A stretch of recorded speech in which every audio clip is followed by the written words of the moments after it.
Thank you so much for inviting me. Listen, I love your book. And one of the things that I Thank love, you. one of the things that I love the most about this book, Winter Swimming, is that you didn't call it the science of cold plunging, or you didn't call it the benefits of ice bathing or something like that. You call it winter swimming, which conveys this idea of connecting to nature. Would you say Yes. that winter swimming in a natural body of water is like the gold standard of cold plunging, of cold exposure? I would say this is where it really originates. And thank you for the compliment on the title of the book, because I really think that you, with that, address something that Mm, nobody else, I don't think people really notice it, but winter swimming doesn't need anything else. It's kind of where everything originated with this whole trend. And now I'm doing the science on cold exposure. But really, what we actually did go into is the concept of winter swimming. What is it? And this book is not only about the science, it's also about the feeling. What do you get out of this? This is a cultural thing, right? So it's also something embodied. So you really go out into the nature and you submerge into nature. So winter swimming is more the whole concept of it. It's not only the science. And that's why it's only called winter swimming. So mm. you get some of these benefits when you plunge into a top or some a co-plunge, but you don't get the whole concept of submerging into nature. So that's why it's called winter swimming. That's the idea I got from it. That's why it really caught my attention, and I love it. How did you first got into cold, and what's the story behind this book? Supervisor was asked, "Can you write a book about this?" And she said, "Well, I cannot write a book about it, but I know someone who can." And Mhm. she asked me very politely, "Do you want to write a book about it?" And I was like, actually, no. I was not sure whether this is going to be a book which is about why winter swimming is unhealthy for you or healthy for you. So at this stage, I actually didn't know. And I was not a winter swimmer. So I was not biased in that sense. I didn't want to go out and prove something. I didn't really care. I was just a scientist trying to figure out whether cold or heat or whatever could activate our metabolism. And then I dived into the research to figure out, is winter swimming or cold exposure actually healthy or unhealthy for us? And that became the working title of the book that you just read, which is called Winter Swimming. So that's why the safety is actually in there as well, because I researched whether it's actually dangerous or is it actually healthy. So it's both sides. You kind of need to know, right? So I wanted to tell people that. But eventually I said yes. And obviously, the conclusion is that yes, it is beneficial for our health. Maybe we can start with the very basics. Which are the physiological benefits of winter swimming? The physiological benefits of winter swimming are multiple. So you can say there's the metabolic benefits, which is when you submerge into cold water, you will have this activation of your sympathetic nervous system, right? So you will have an increase in heart rate, you have an increase in your metabolic rate. And for those people who are thinking, what is the metabolic rate even?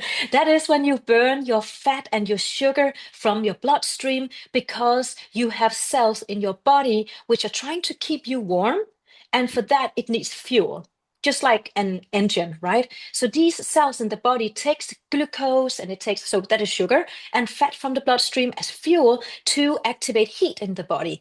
And the tissue which is doing that is something called the brown fat. And the brown fat is keeping your temperature in your body at the perfect temperature balance so you won't get too warm or too cold. Hmm. And that takes energy from the body. So that's why when going out in extreme temperatures, you can actually activate that engine, making sure that you have the perfect temperature for your vital organs. And that burns calories, just like going to the gym. So, and it's not only when you're in the water, it actually works. The cells afterwards are trying to adapt to this situation. So when next time you do it, it's already prepared for it, right? It's just like when you go to the gym, you you use your muscles when the muscles are broken down a little bit. It makes itself stronger with this inflammatory condition because it tries to like rebuild itself, and that's why it hurts in your muscles when you have done a workout. And the same is when you go out in the cold water, or you actually also go into the sauna, you will create that hormetic stress, the healthy stress in the cells, which create this adaptation, makes it stronger for the next time. So that's why the metabolism is definitely activated when you go out in the cold water. So that's only the metabolism part, but there are more, of course. And beyond these physiological benefits, it's clear that for anybody who has done a little bit of cold exposure, winter swimming, that this has an obvious and non-negligible positive effect on mood. This like this boosting in our mood after that. What's the reason behind it? Why is this happening? Yeah, it's so this benefit that you get out of going into the water and the metabolism side of it is of course not something that you feel right away, but what you do feel is the mood. Yeah. You have a change in your mood immediately. I always say that it's impossible to go out in the cold water and have the same state of mind when you go out again. It's impossible because you just change your brain chemistry. When you change your brain chemistry like that to the more positive side, you also view whatever you were thinking about, whatever you were worried about in a different way when you go out again. Yeah. And I think that is this is so important. So if you're not going for the long-term benefits of your metabolism or your immune system or whatever, you just want to have a shift in your mood, then take a cold shower, or you could go out in the cold water, do a cold plunge, because it really changed. I call this the control alt delete effect. And I think it's in the book even. Or maybe it's my new book, but it's in some book I wrote. I've seen so many interviews and I've read so many things to prepare for this that I don't know where I've read what I've read, you know. We have we have seen a lot of social media posts on like people ice bathing and people going into nature and winter swimming and all these things, and it's great. But I was thinking that even though this is awesome and like I do it and a lot of people do it. Will you do it? I'm sorry? Yeah, you do it Oh yeah, yourself? yeah. I've been doing that for a long time. Even before I knew about all this, yeah, like swimming in the ocean in the winter. It's like Mhm. an old practice where I live. A lot of people do it. Fantastic. Yeah, yeah, yeah. But now I understand better why it has these benefits that it has, you know. Yeah. But my question is for those people who maybe are not inclined to go and get into the ocean water in January or get into an ice bath, what is the minimum effective dose of getting into the cold? Meaning, is there a practice that being softer can give us like 80% of the benefits without having to do the whole logistics of filling the bathtub with ice or going in people that don't have access to a beach or a lake or a river? So is there like a minimum effective dose that we can practice every day to get most of the benefits? Yeah, so I would say a cold shower is accessible to most people. Ending your hot shower on a cold, so just turning to the cold water for 30 seconds, that could actually give you that boost in your mood. And it will also activate your metabolism. So you will get some of the benefits. It's not completely the same because you don't activate your full nervous system like you would do when you submerge into cold water. And it's a little bit technical, but when you submerge into cold water, you will also have an activation of your parasympathetic part of your nervous system, which is the part of your nervous system which is the rest system. And when you dive into the cold water, not dive, but submerge your body into it, you will activate your diving reflex. So you don't completely do that with the cold shower, but you will get some of the benefits from activating the fight and flight system of your Yeah. nervous system. And some people are like, oh, but that's stress and that's not good. But it's kind of like one of the misconceptions I think there's out there. People being too afraid of being stressed, and being stressed is not the same as being chronically stressed. This is good stress, short-term stress, 30 seconds of cold shower will actually increase these dopamine and noradrenaline in your brain, which will keep you in a good mood or get you in a good mood, give Yeah. you the energy and drive to get through the day. Yeah. So you can benefit from this in your work life, in your family life, in your social life, because it's also something that makes you more give you the energy to be more approachable. Maybe you are more you have the energy to go out and talk more to people. And some people need that extra drive to go out and do that. Yeah. So the kick from the cold is definitely something people can benefit from right away. Yeah. And it's accessible. So do I conclude correctly if I summarize, saying that yes, like a cold shower can give you a substantial part of the benefits, but if you want the full picture, it's better to go into the water. Is that what it is?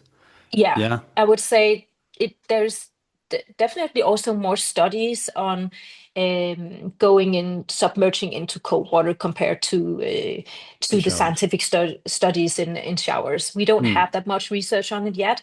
It seems that if you compare it, that it's that the activation of the full autonomic nervous system Yeah. is there when you submerge into cold water compared to when you only do a shower. Yeah. So there are definitely benefits of both. And I think if you don't have a top, you don't have the ocean or lake nearby, then do whatever is accessible to you. So Yeah. So, okay. So for those who do want to go all the way into the practice, tell me about how long and how often is like the sweet spot in which we get the benefits without harming ourselves. So how often should we do it and for how long in the water? yeah, so this question is of a lot of debate, apparently. I would say most people, why it's debated is mostly because people don't know, I would say. There is not a lot that long-term cold water immersion has any health benefits for you, and people, it doesn't. There is no research showing that staying in long-term in cold water has any benefits, health benefits for you, Hmm. mentally or physically or anything. So please listen, you can do with just a few minutes. When you submerge into cold water, you activate your sympathetic nervous system, your parasympathetic nervous system. And if you can breathe yourself through the cold shock, which is where when you start to like hyperventilate and your heart rate increases. And then if you can breathe through that, you will decrease your heart rate and you will get into that calm state where you actually decrease your stress in the body. And there are studies showing that um, when you do cold water immersions on a regular basis, you will decrease your levels of cortisol. And if people don't really know what is that exactly, well, it's actually the stress hormone which we want to decrease on a long-term basis. Do we want to increase cortisol on a short-term basis, right? Acutely? Yes, of course we want to do that because that's what you do when you go to the gym also. And some people also have a small increase when you go into the cold water, but only when you're new to it, it seems from scientific studies.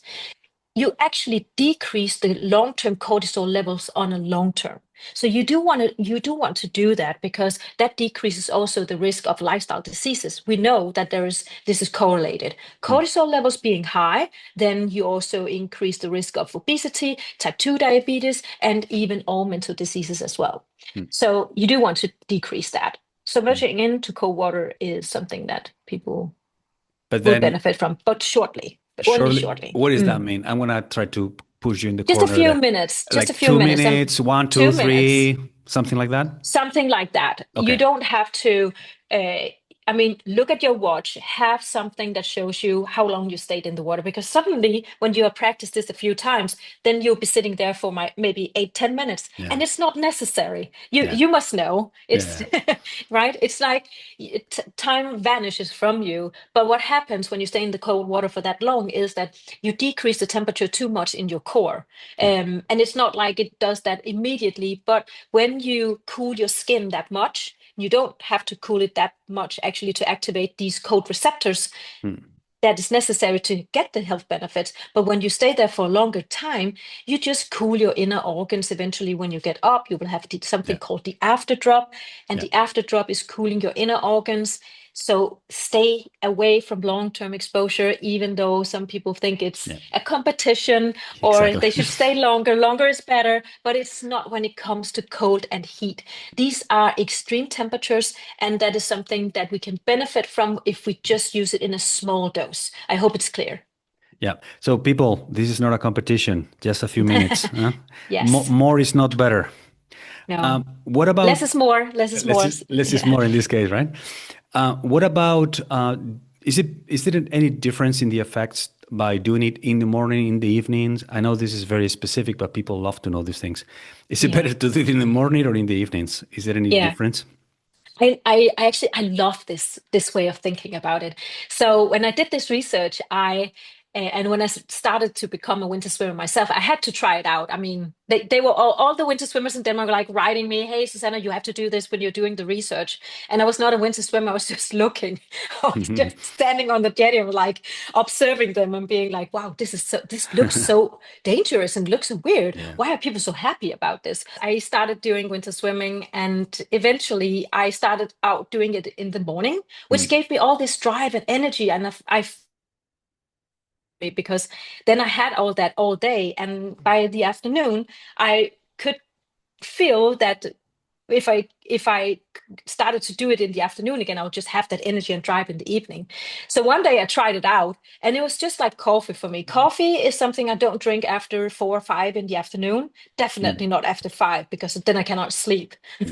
And then I found out that it's the same with the cold exposure. And when you then look at the literature, it's completely making sense. So when you go into the cold water, you have an increase in dopamine and noradrenaline. And noradrenaline is something that gives you energy, and dopamine as well. You don't want that kick in the evening before you go to bed.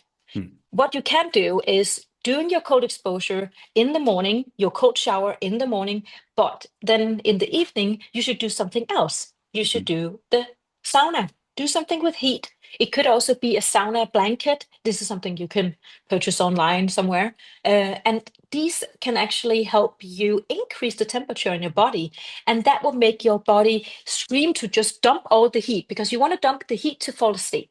Your core temperature needs to decrease to fall asleep.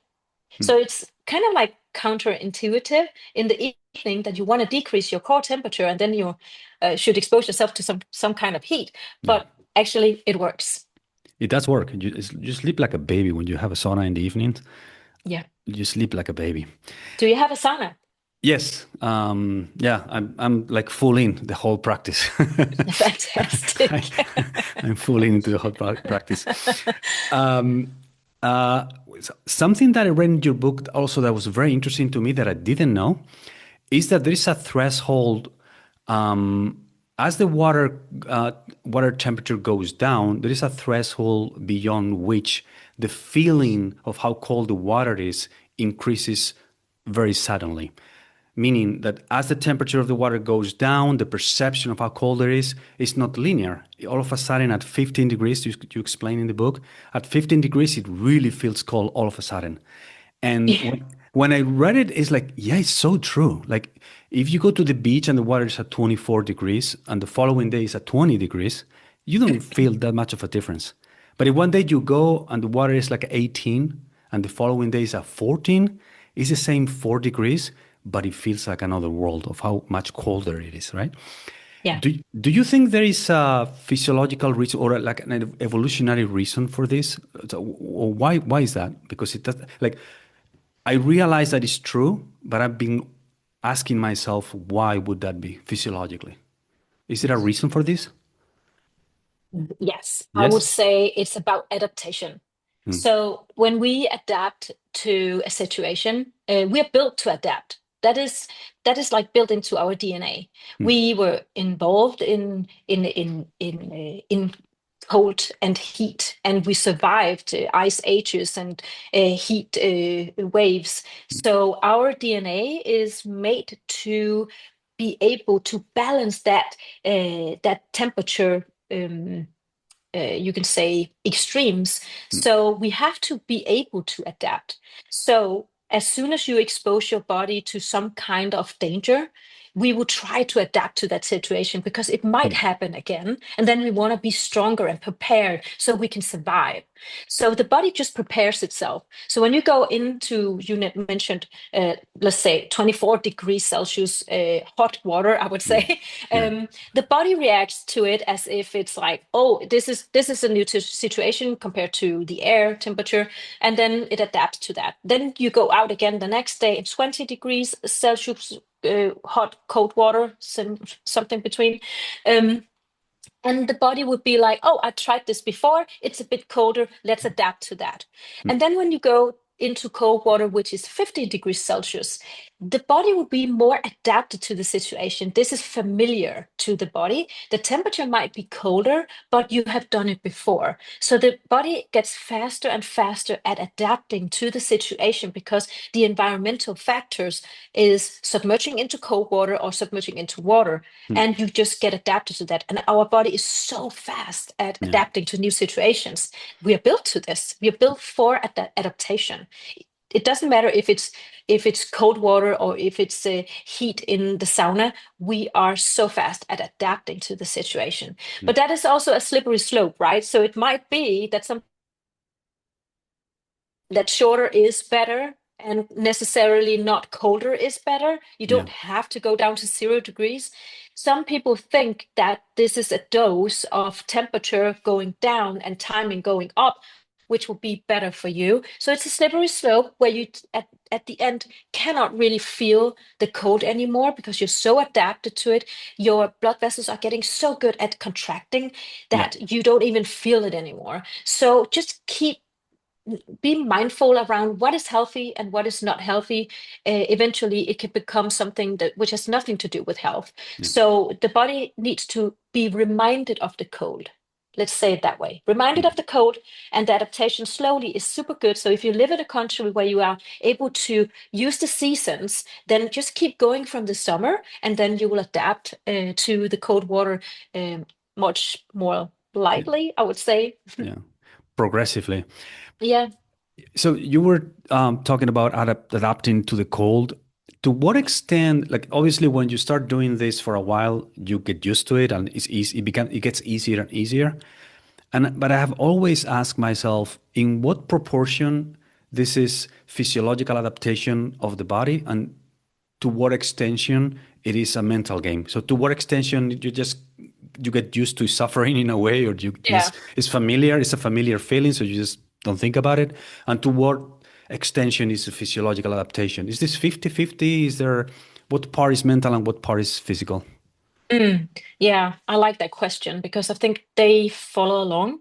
So one thing is in the beginning, let's say the first time you go into cold water, you will be anxious. And that means your body will react to that. So you will have an increase in your heart rate. Mm. And that's going to affect your breathing as well. So what you think and what you're anxious about is going to affect will give some physiological reactions, and that will have an impact on how long you will stay in the water, or your experience Mm. going into the cold water. But as you adapt physiologically, you will also adapt mentally. So when you feel that, oh, I can recognize this situation now, I have done it maybe 3 times, 4 times, 5 times, then you will stop being so anxious about it, and then mentally you will also be more relaxed doing it because you kind of know what you're doing now, right? You've done it a few times. Mm. So just be mindful that, of course, the first time is going to be a little bit more stressful, and also maybe second and third time, but then your body will start to recognize the situation even more. And it goes so fast. The adaptation is incredible fast. Mm. And the body remembers this a whole year later. There's actually research showing this. Mm. So, yeah. So, even if you get pregnant and you don't want to do the cold water immersion, and I don't recommend that you do, just want to pop that in. Yeah, good. Yeah.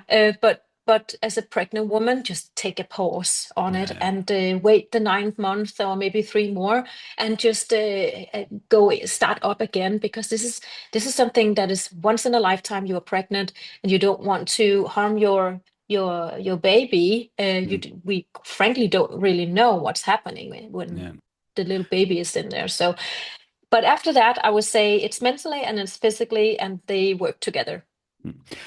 Now that you make that comment on pregnant women, I wanted to ask you later about this, but now that we have opened that box of worms, let's just lean into it. There has been some backslash to the practice lately over the past few years. Like some people suggesting that, well, there are many people already with compromised immune systems and with low thyroid function, and the people are overstressed and underslept and all these things that adding the stress of cold exposure could be more harmful than beneficial. I mean, this is out. People say that, some people. What's your take on this? Or who else beyond pregnant women would you not recommend that they go into this type of practice? Or what is your take on all this? Yeah, so first of all, I would say we mentioned the pregnant woman. I would also suggest that or advise that people with heart diseases and high or low unregulated blood pressure should also not do the cold water immersion. This is due to the heart and the activation of the sympathetic nervous system and the activation of the parasympathetic part of the nervous system as well, where the heart rate goes up and the heart rate wants to go down, and that is a conflict for the heart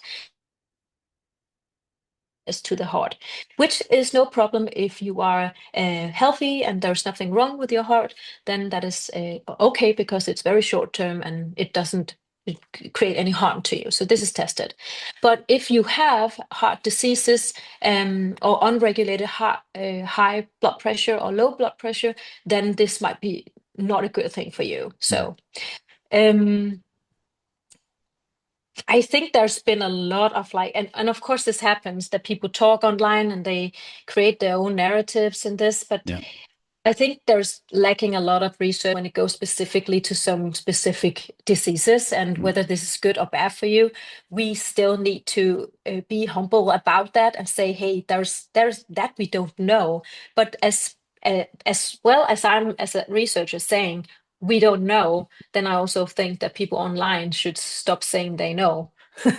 Because I mean they can guess all they want, but if you just a general advice from me is that if you are very stressed, let's say you have a burnout, complete burnout, I would not recommend that you start up doing cold water immersion, because putting this, although it's very small kind of intense stress on top of whatever stress you also have, might not be good for you. So you need to relax. You need to find out other ways to just take the top of the burnout and then start doing the cold water immersions as part of maybe the journey that you want to go on to regulate your stress. But stress definitely is not only chronic stress, right? It's also good stress. But good stress, when you go to the gym, you would also not use that kind of stress on top of a burnout. So, in that sense, stress is also just stress. So, if you have some kind of stressed organ in your body, this could be many. When I say stressed organ in your body, it could be you've just been diagnosed with some kind of disease. You would want to get that regulated before you start something very stressful like cold water immersion. But as soon as you get things under control, then you're good for it. Could a person with type 1 diabetes or type 2 diabetes do cold water immersions? Definitely they can. If they have themselves regulated on their medication and also they measure their blood sugar levels on a regular basis. And I would say, especially for people having type 1 diabetes, when you go into the sauna, you have to measure your blood sugar levels as soon as you get out, because that would increase your blood sugar levels when you go into the sauna, and you might crash afterwards. So have that pen with you, have your fructose with you, have some kind of sugar. Always be prepared when you do temperature exposure like this, cold or hot. You will clear your blood sugar levels, you will clear fat from your bloodstream, but especially the sugar that is important for people with any kind of diabetes. Mm. So, but that only shows what I've shown in my research, which is that you get a faster glucose clearance from your bloodstream. And this is super good news, but you just have to be mindful if you have some kind of disease. But you asked about diseases, but Yeah. I would say in general, this is good for people. We are in a obesity pandemic globally. So we want to find new ways to clear that sugar from the bloodstream and find new ways to activate the white fat cells in our body. And we can do that if we use temperature training or therapy as a way of activating our metabolism. Yeah. I guess there are some people just want to find excuses not to make an effort. I'm sure that there are a lot of people that maybe should be careful with this type of practice, I'm sure. But I'm also know or understand, or I've seen enough humans to understand that human nature works in certain ways. So a lot of people also like are looking for excuses not to make an effort and do things. But anyways, let's just go on. Tell me Yeah. about tell me about shivering. Mhm. I've heard you talk about this before, and I thought it was very interesting. We always heard this story that when we go into the cold, either cold plunging or ice bathing or whatever it is, that we should relax and try to breathe into the cold and try not to shiver. But I've heard you say that maybe it's not such a good idea to forcefully avoid shivering. So tell me more about this. What's the strategy to follow? Yeah, you should not avoid the shivering when you get out of the water, but waiting in the water until you shiver is not a good idea because when you start to shiver in the water, this depends on how adapted you are, and the more adapted you get, the less you shiver. Hmm. So I have seen people sitting there in the cold water online, and you see these videos, and people are like, I don't shiver yet, so I will just stay in the cold Hmm. water until I shiver, which is a bad thing. Hmm. Don't do that because as you get adapted to the cold, your muscles start to shiver less and less. You build more mitochondria in the cells, and these mitochondria, these are the energy fabrics in your cells that you have in your muscle fibers. You have them in your brown fat cells, and these are there to increase energy burning, but also increase the heat in your body. So increase the temperature. But as you expose yourself to something that would decrease the temperature in your body, which is the cold water, your body will try to adapt, and the adaptations that is increasing the amount of mitochondria in the cells. And when you have more mitochondria, you don't shiver as much. Hmm. Okay, so when you're in the water, you don't sit there and wait until you shiver. You go up after a few minutes.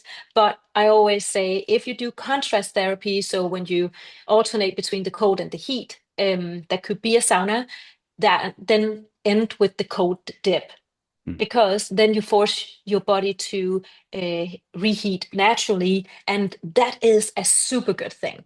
Yeah. And I don't think many people know this, but when you end on the cold, your activation of your whole metabolism starts to like go up.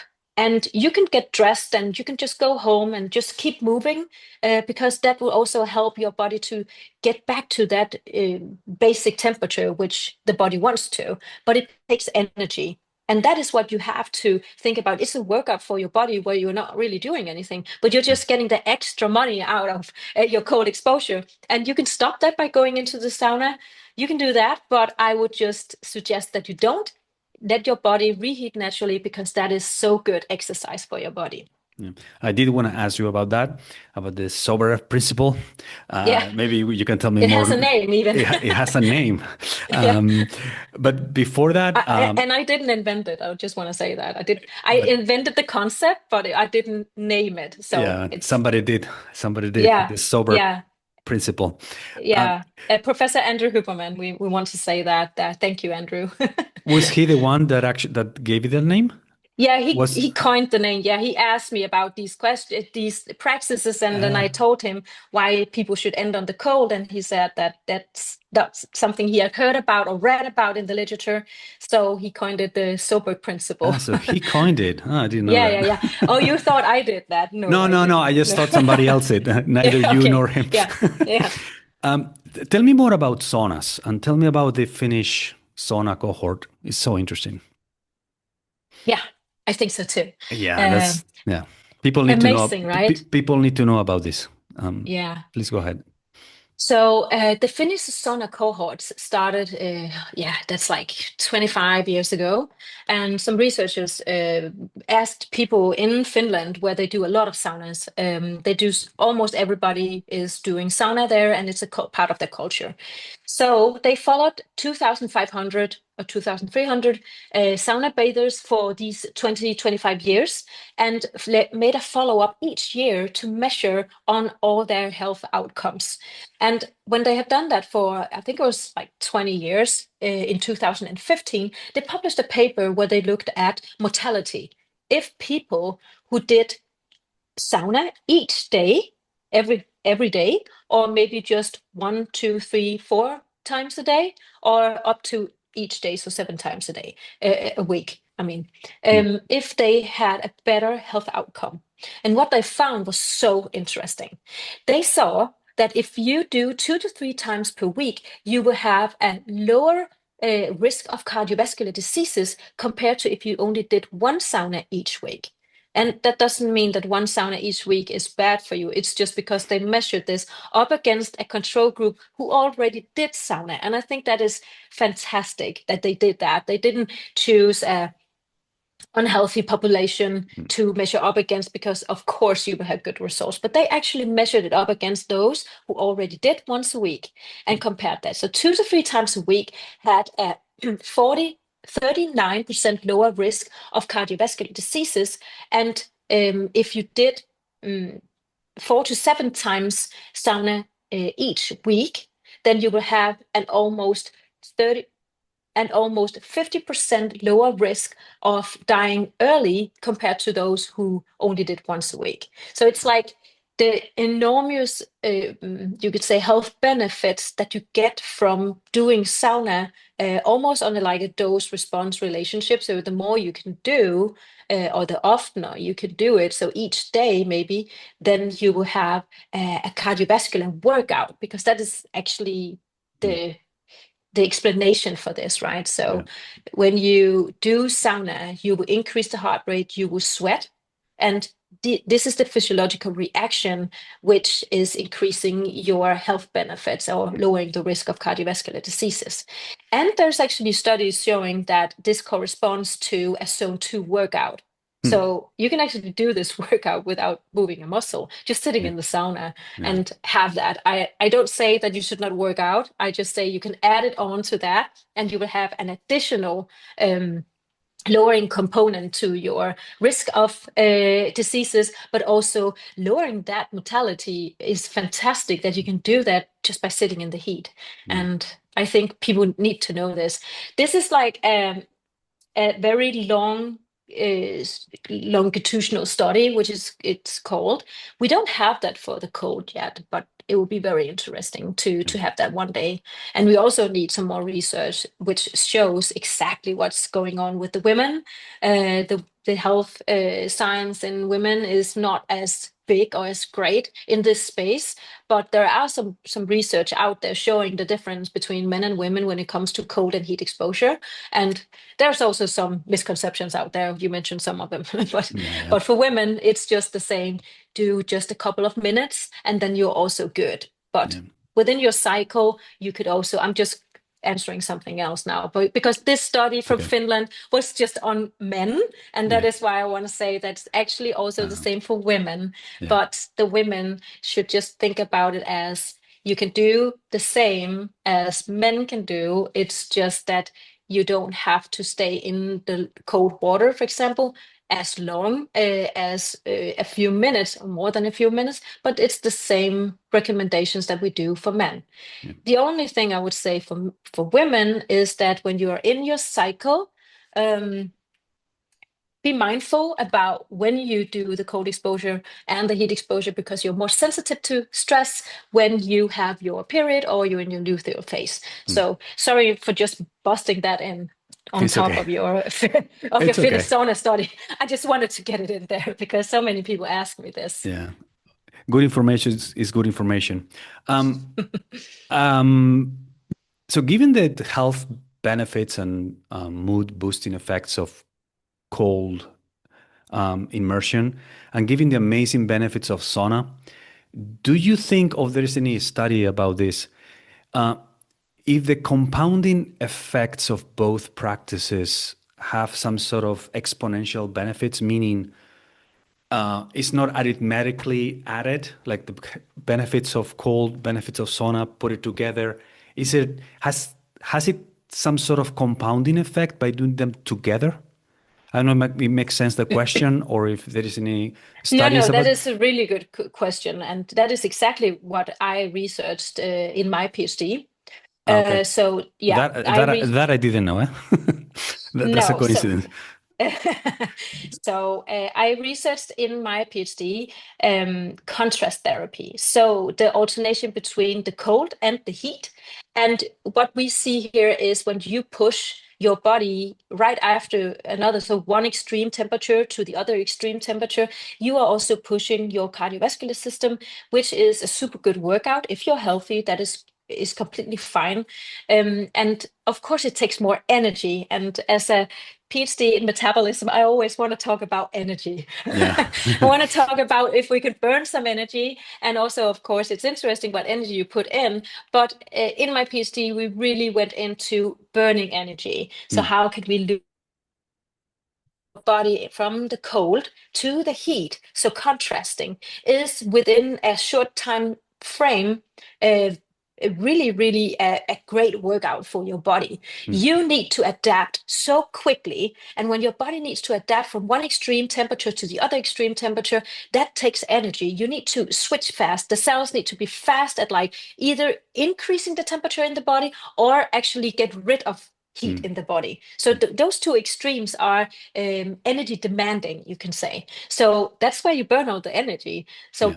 what we did in my study was that we wanted to look at whether our winter swimmers who are adapted to winter swimming for a couple of seasons, we compared those to a control group. And what we saw was that the adapted winter swimmers, they actually had a better insulin sensitivity. We saw that they had lower insulin production in the body and compared to the control group.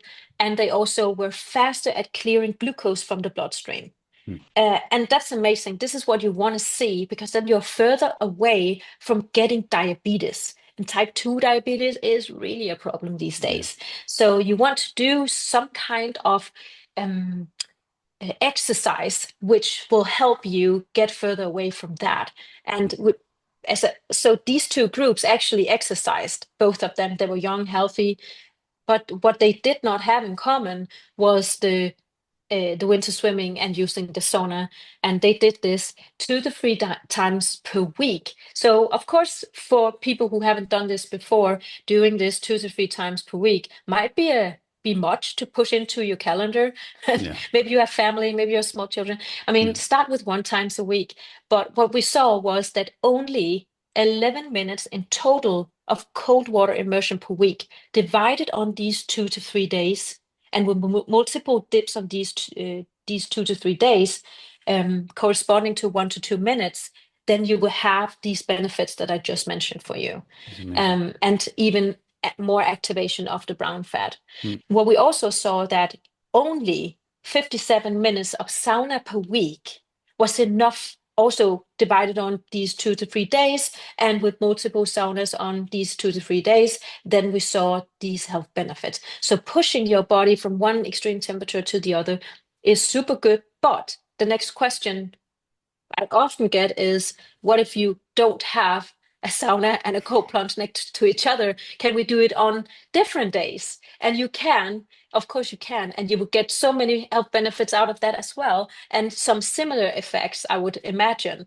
But doing it on the same day definitely pushes your body even more. So that's just logic. Yeah. Yeah. The amplitude at which the body needs to adapt from one extreme to the Yes. other adds up. Listen, I want to be respectful of your time, so I'm just going to throw the very last question related to the Soeberg principle. So we don't have to, but it's recommended that we end on cold because of this energy effort that the body needs to make to bring us back to normal temperature. But when we do saunas and cold plunging, we do back and forth. Is there a better way to start? Is it better to start with the sauna, or is it better to start with the cold? Because when I start with the cold, then it takes forever for me to start sweating in the sauna, right? So because the body temperature goes down so much and there's such a vasoconstriction. So is that a good practice, or should I better go straight into the sauna and then do the cold? Do you have an intake? I think it's a good question. And I would say it would be great to have really like a rigid scientific study really, pointing this out. Yeah. But I recommend that you start in the cold. Okay. That's kind of what I do. That's kind of what I do, actually. Yeah. And when you start in the cold, that is where you will activate also your noradrenaline, dopamine. You will activate oxytocin. And oxytocin is really good because when you sit in the sauna, there's probably not much to do, really. But when you sit there and you have this cold shiver afterwards, and you sit there and you're like, you feel so safe from the cold when you sit in the sauna, so you were safe by the heat, right? And you have this increase in oxytocin in your body. That is where you start to feel gratitude for life. You will have change your chemistry in your brain, you have better thoughts. So I always say, start in the cold. You can sit longer in dreadful feeling of, oh my God, I'm already too hot. And then you go into the cold plunge. But preferences, that is up to people, of course, but this is my take on it. Great. So start with cold, end with cold. Thanks a lot for taking the time. Where can people know more about your work? Or do you have a website? Are you on social media? Where do you think people would get the best out of Susanna Søberg? And the best information. Best information. Yeah, not the best of me, but the best information. So they can find me on social media, on Instagram, on my name, Susanna Søberg. And they can find me on my website, which is soeberginstitute.com. I have courses for people who just want to learn for themselves. I also have certifications for people who teach others in this. Great. Yes. Susanna Søberg on social media, and all the links to your website. Thank you very much for taking the time. We had some technical problems in the middle of it, but everything's going to be okay. I think so too. Thank you, Susanna. Thank you so much for inviting me.